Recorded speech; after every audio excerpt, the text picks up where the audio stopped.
स्वास्थ्य के प्रति सजग साथियों, आज मैं आपसे बात करूंगा कि रोग क्यों होते हैं, अर्थात रोग हमें क्यों रोगी बनाते जा रहे हैं। एक नहीं कई बीमारियों से। भिन्न भिन्न नाम इनके जरूर हैं, पर इसके मूल में जाएं तो हम जैसे किसी समस्या या घटना के लिए उसके कारण में जानते हैं, ये घटना क्यों घटी, ये समस्या क्यों हुई।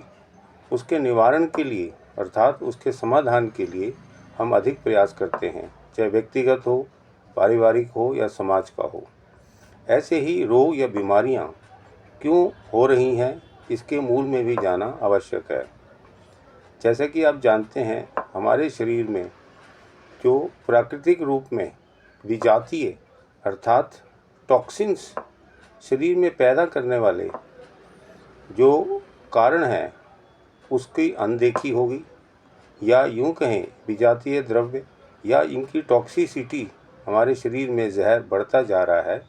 उसका निष्कासन प्रकृति ने जैसा बनाया है, जैसे पेशाब का आना, पसीने का आना, मल का निकलना इत्यादि, और उसके साथ साथ प्राकृतिक क्षमता बढ़ाए रखने के लिए ठीक से अन्न खाना जो पच जाए, नींद अच्छी लेना और संतुलित हमारा डेली का प्रतिदिन का हमारा कार्यक्रम जो रहता है, चाहे शारीरिक गतिविधियां हों या सोच से संबंधित हों।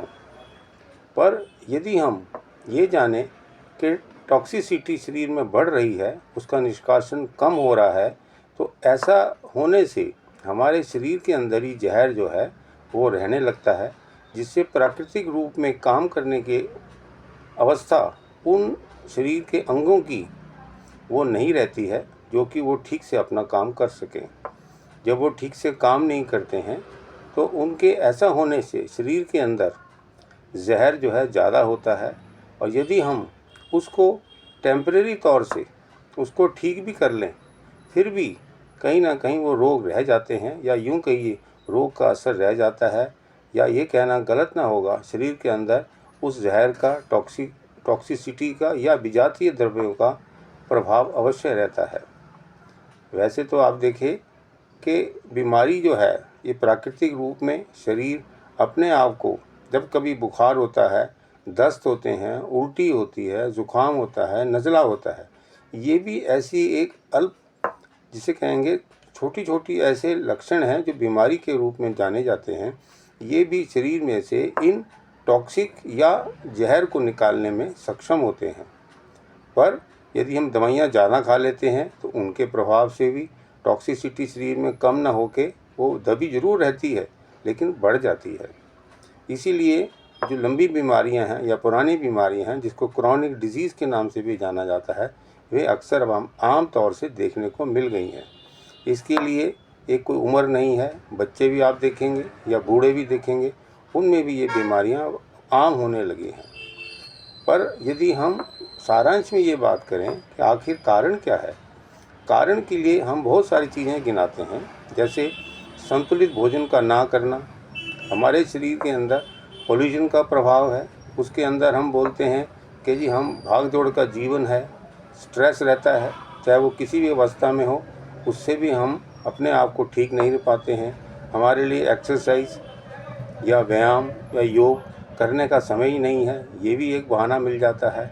पर्यावरण बहुत प्रदूषित हो गया है, और खाने की चीज़ों में भी केमिकल्स मिले हैं।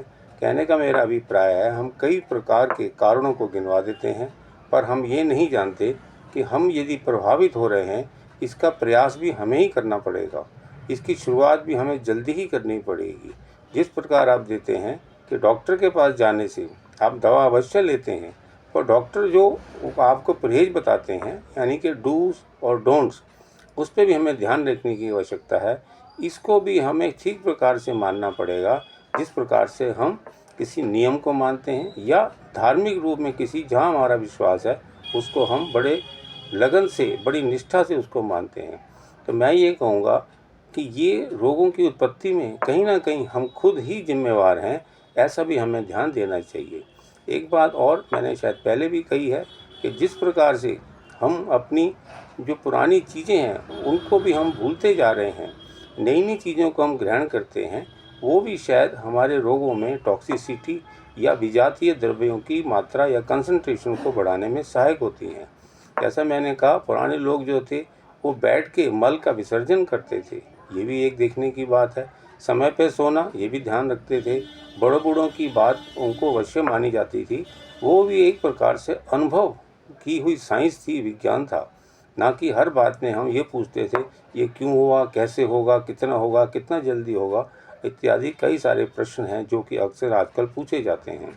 ये केवल अपनी मानसिक संतुष्टि के लिए बेशक अवश्य हो, लेकिन उसका जो है सही मानों में उसका जो अवलोकन है वो शायद उतना नहीं होता जितना होना चाहिए।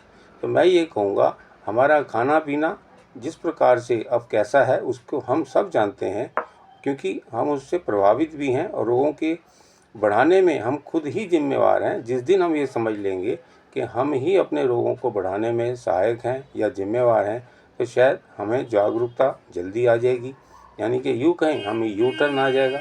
तो हमें समझना होगा कि जिस प्रकार से जो चीज़ें हमें खानी चाहिए, सीज़न की खानी चाहिए, संतुलित खानी चाहिए, ज़्यादा ना खा के समय भी देखें उसका, बेमेल की चीज़ें ना खाएं।